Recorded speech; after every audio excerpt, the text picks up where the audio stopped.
Mga master, okay lang bang? Huwag niyong skip ang mga ad sa aking mga video kung okay lang mga master. Salamat sa solid na suporta po. Yon, what's up mga masters? Nandito na naman tayo sa panibagong araw, panibagong kabanata na naman ang pagsasama-samahan natin ngayon guys.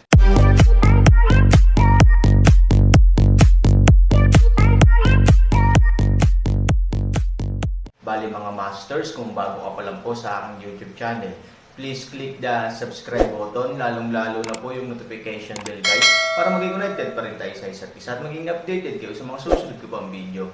Bali mga masters, bago natin umpisahan ng kwento ay mag-shoutout po muna tayo para sa mga solid nating tagapakinig. Shoutout kay Fernando Jimeno at shoutout kay Goshen PH. Yun na nga mga masters, no? Bali hindi na ito patagalin. In 3, 2, 1, let's go! Ang mga matatandang lalaki ay hindi lamang lumuhad sa kanilang sarili, ngunit sumigaw din ng galit nang makita nila na ang Aaron ay hindi nakaluhod sa oras na ito. Basta, hindi ka ba mabilis na lumuhad? Bakit lumuhad? Hindi maintindihan ni Aaron. Walang mabangis na tao, walang magnanakaw at walang Diyos sa unahan. Ano ito? Mahirap bang pumasok sa isang lungsod at pumunta sa lasa tulad ng lupa?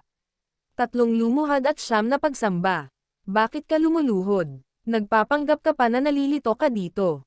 Hehe, kung hindi sinira ng mga Diyos at tao ang Demon Cloud Ghost City, ikaw at ako ay nagsisilbi pa ring itlog ng tao para sa sampay na estatwa ng multo sa dilim, mundo sa ilalim ng lupa.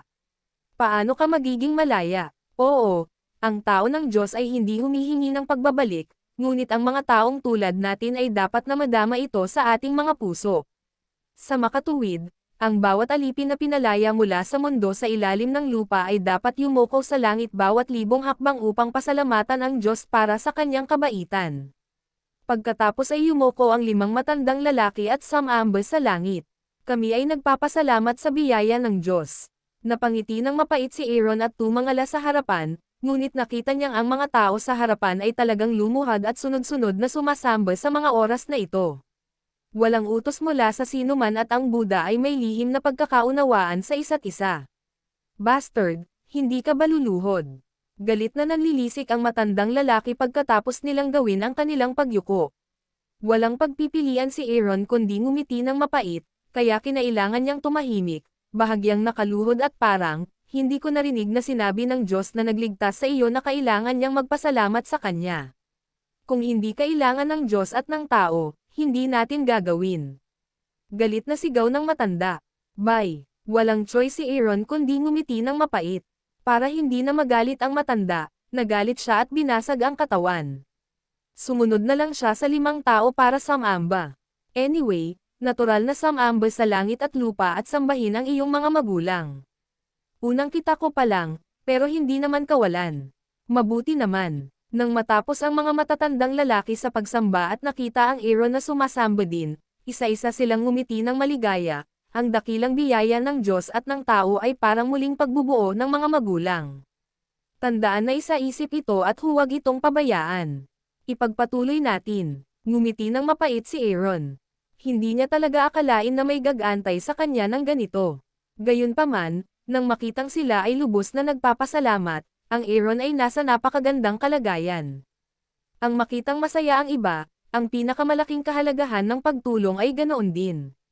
Ipagpatuloy nating sabihin na oras na para mahulog sa lungsod. Kung gusto nating sabihin kung gaano kasuklam ang ghost statue ng Demon Cloud Ghost City, kung gaano kabait ang City Master.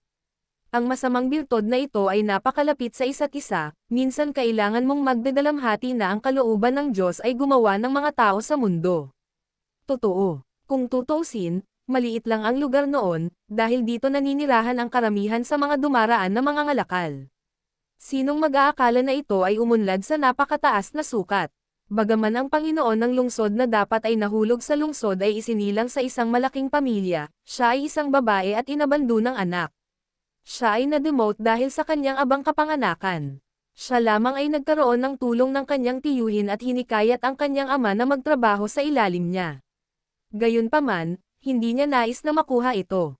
Makinig sa akin, matatandang lalaki. Ang Aaron ay interesado sa tinatawag na City Master na dapat mahulog sa lungsod. Sa ilang lawak, ang kanyang karanasan ay medyo katulad ng sa kanyang sarili. Sa makatuwid, kapag siya ay isang nahulog na tao sa katapusan ng mundo, ang Aaron ay talagang may ilang mga inaasahan para sa Panginoon ng lungsod na may mahusay na mga talento. Sa madaling salita, parami ng parami ang mga tao sa kalsada, kabilang ang hindi lamang mga halimaw at sibilyan na nakatakas mula sa Magic Cloud Ghost City, kundi pati na rin ang maraming mga tao na lumihis sa lungsod mula sa ibang malayong paraan. Ang mga dignitaryo at mga dignitaryo, mga mailap at mabangis na lalaki, mga naglalakad sa lahat ng paraan ay makulay at abala. Sa harap ng malaking gate ng lungsod, karamihan sa mga tao ay naghihintay sa linya para sa huling customs clearance. Sa sorpresa ng Aaron, dapat itong mahulog sa lungsod, na talagang naiiba sa ibang mga lungsod. Ang mga sundalo sa tarangkahan ng lungsod, tulad ng Central Plains, ay nagsusuot ng maayos na baluti, pinapanatili ang kaayusan, at tinitingnan ang mga taong dumadaan. Bakit ang daming tao ngayon? Ang bantay ng lungsod ay tumingin sa isang malaking pulutong sa Ukraine. Bagamat noon pa man ay maraming dumadaang negosyante na dumadaan sa lungsod, tumaas naman ng husto ang bilang ngayon kaya naman kakaiba ang mga security officials na matagal nang tumitingin sa pinto. Nang marinig ang tanong ng opisyal, walang pag-aalinlangan ang mga sundalo, marami ang nagmula sa Magic Cloud Ghost City. Magic Cloud Ghost Town. Natigilan ang gwardya, may tao lang sa lugar na iyon. Kailan nagsimulang umalis ang mga tao? Hehe, narinig ng isang Diyos na tuwirang winasak niya ang Magic Cloud Ghost City. Halika, sa susunod. Sigaw ng sundalo nang matapos siya. Sa oras na ito, Aaron at isang grupo ng mga matatandang lalaki ang sumunod sa kanila. Mga master, okay lang bang? Huwag niyong skip ang mga ads sa aking mga video kung okay lang mga master. Salamat sa solid na suporta po. Tumingin ang sundalo kay Aaron, pagkatapos ay tumingin sa matandang katabi niya at nakangiting sinabi, ito ay mula sa Devil Cloud Ghost City. Galing ka ba sa Devil Cloud Ghost City? Sinulyapan din ng sarhento ang karamihan at nagtanong sa isang kaina-hinalang boses.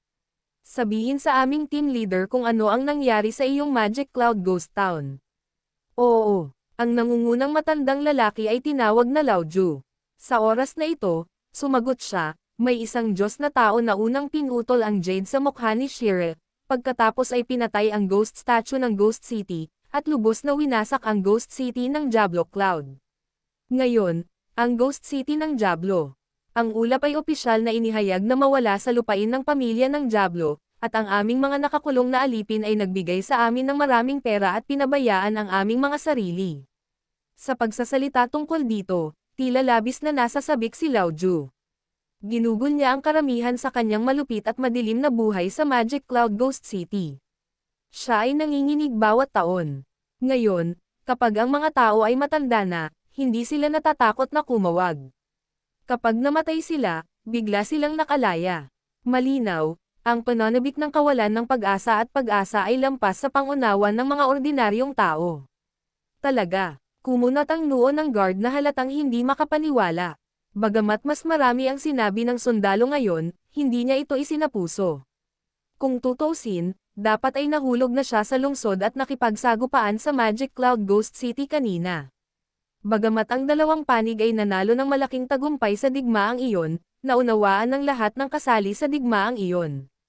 Ang Magic Cloud Ghost Town ay palaging isang Magic Cloud Ghost Town. Kahit na ang payat na kamelyo ay mas malaki kaysa sa kabayo. Kahit na sila ay natalo ng malupit, nagdulot din ito ng malaking epekto at pinsala sa lungsod. Ngayon, ang Panginoon ng lungsod ay sumasakit ang ulo para sa susunod na digmaan, at inihahanda pa ang lungsod para sa isang pangmatagalang digmaan ng pagkonsumo. Ngunit paano mo malalaman na ang Magic Cloud Ghost City ay biglang naglaho nang dumating ang simoy ng tagsibol isang gabi? Sir, how dare we deceive you? At saka, alam mo rin na ang Devil Cloud Ghost City ay isang lugar kung saan pumapasok ang mga tao ngunit hindi umaalis. Hindi ba nakakapagtaka na maraming tao ang naghihintay na umalis sa lungsod ngayon? Sabi ni Matandang Joe, at nakangiting tumango ang mga matandang katabi niya. Nang makakita ng grupo ng mga matatandang tulad nito, naniwala ang gwardya, ngunit ito ay isang katotohanan din. Ngayon lang wala ka. Naglagay kami ng maraming gwardya ng Demon Cloud Ghost City. Karamihan sa kanila ay naghugas ng kamay sa mga gintong kaldero. Sa katunayan, Noong una ay nag-aalala kami kung sila ay mga especially iyan na disguised. Gayunpaman, ang mga taong ito ay hindi nagdala ng mga sandata, at ang lahat ng kanilang baluti ay natanggal. Kasabay nito, itinuro din ng sundalo ang gilid sa tabi ng tarangkahan ng lungsod. Mayroong isang bundok ng mga sandata at baluti. Tila ang pagkasira ng Magic Cloud Ghost City ay talagang isang bakal na katotohanan. Nawasak talaga. Sinimulang tanggapin ng gwardya ang katotohanan ito, dahil sa pagtingin sa malayo, hindi niya nakita ang simbolikong itim na ulap ng Magic Cloud Ghost Town. Gayunpaman, bagamat tinanggap niya ang katotohanan, nabigla pa rin siya, kung gayon, sino ang sagrado at may ganoong lakas. Ang Maltong Zone na iyon ay walang kamatayan. Ilang mabangis na general ang dapat mahulog sa lungsod at patayin siya sa huling labanan. Sa pag-iisip tungkol sa huling digmaan, kahit na hindi niya nakipag-away sa multo na si Zune sa simula, madalas itong iniisip ng gwardya, ngunit nakakaramdam pa rin siya ng kakilakilabot. Gayunpaman, nang siya ay nagulat, ang mga sundalong nasa tabi niya ay marahang hinawakan siya ng kanilang mga kamay upang ipaalala sa kanya na oras na para bumitaw. May mahabang pila sa likod niya. Nagising ang sarhento at ngumiti, gusto ko talagang makita ang dakilang Diyos na ito. Langit ito, halika, buksan mo at papasukin sila. Saan niya nalaman na ang dakilang Diyos na inaasahan niya ay nakatayo sa kanyang harapan, hindi pinansin at pagkatapos ay iwinagayway ang kanyang malaking kamay sa lungsod. Si Aaron ay ngumiti at hindi gumawa ng anumang publisidad. Dahan-dahan niyang sinundan ang matatandang lalaki sa lungsod kasama ang mga tao. Halos kasabay nito ang boses ng galit ang narinig sa isang account sa kabilang dulo. May halos mabaliw sa isang malakas na ingay, halos tanggayan ng galit ng lalaki ang mga bagay na nasa mesa sa account at nahulog lahat sa lupa. 10,000 elite sa Demon Cloud Ghost City ang hindi lamang nasira, kundi pati na rin ang Jade Face Shire at Ghost Statue ay sunod-sunod na naputol. Si Pei Shiyuan ay nasa kanyang pansamantalang account. Sa oras na ito, narinig niya na ang kanyang mga scout ay bumalik upang magulat. Galit na ang buong tao at naghi-hysterical pa. Upang makapasok at makalabas si Aaron sa Magic Cloud Ghost City, naghirap siya, at pinabilis pa ang bagay at mabilis na iniulat ito sa may-ari sa paraang partikular na komunikasyon ng pamilya.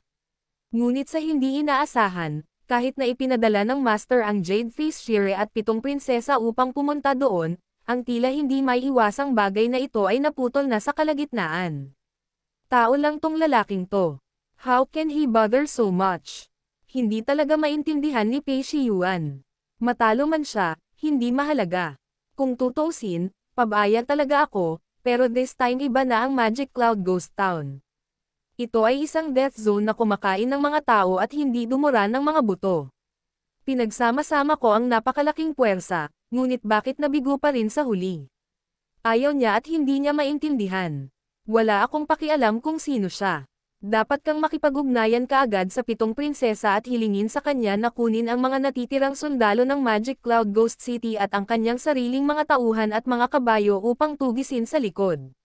Makikipag-ugnayan ako sa master at ipapadala mga bagong lalaki at mga kabayo na haharangan kung ang bata ay isang Diyos o isang multo, papatayin siya ni Pei Shiyuan sa urn. Galit na sigaw niya, ngunit sa sandaling bumagsak ang mga salita, ang mga scout na nakaluhod sa kanyang harapan ay nag-alinlangan, sabihin mo.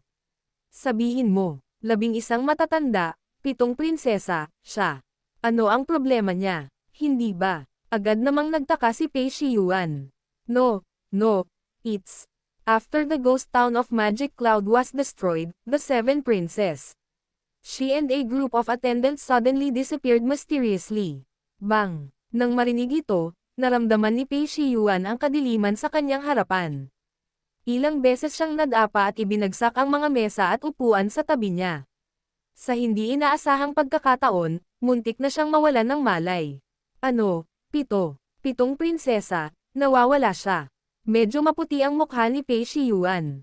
Maaaring hindi niya maintindihan kung ano ang ibig sabihin ng pagkawala ng kanyang asawa at pagkawala ng kanyang hukbo noon, ngunit sa sandaling ito, alam niya ang kahulugan ng pangungusap na ito at ang kalungkutan dito kaysa sa iba.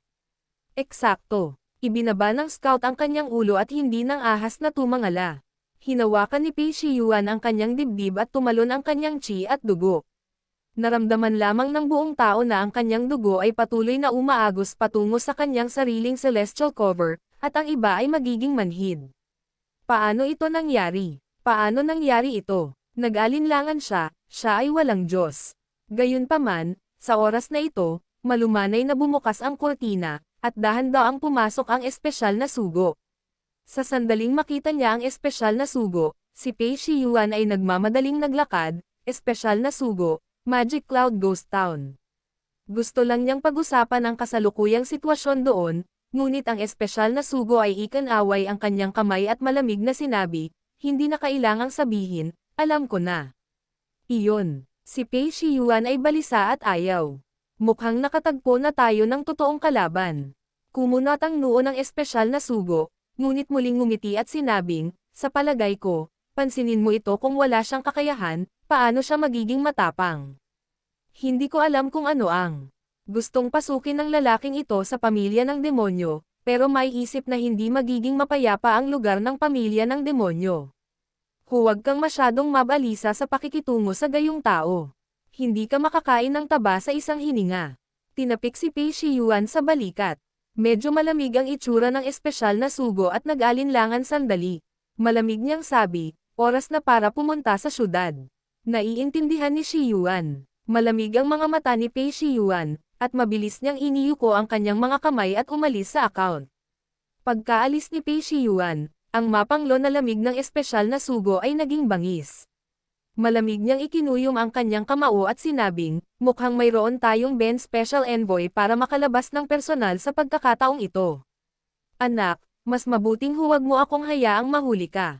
Sa oras na ito, ang lungsod ay naiiba sa walang buhay na lugar ng ibang mga pamilya ng demonyo.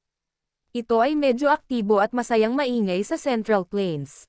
Sa partikular, mayroong isang masayang kaganapan sa lungsod ngayon, at ang buong lungsod ay mas masigla. Sa isang lugar sa pub, pumasok lang si Aaron at 5 matandang lalaki at nagplanong kumain. Gustong makita ng Aaron kung ang mga pangolin at iba pa ay nanirahan dito. Ngunit pagkaupaw ng lalaki, maraming tao ang sumugod sa. Yun na nga mga masters, no? Bali panibagong kabanata na naman yung natapos natin ngayong gabi. Muli, maraming salamat po talaga sa walang sawang suporta po sa aking YouTube channel na talagang inaabangan nyo po ang bawat upload ko po. Bali mga masters, magkita-kita ulit po tayo bukas ng gabi at ngayon po ay magpapaalam po muna tayo. Bali mga masters, bye-bye!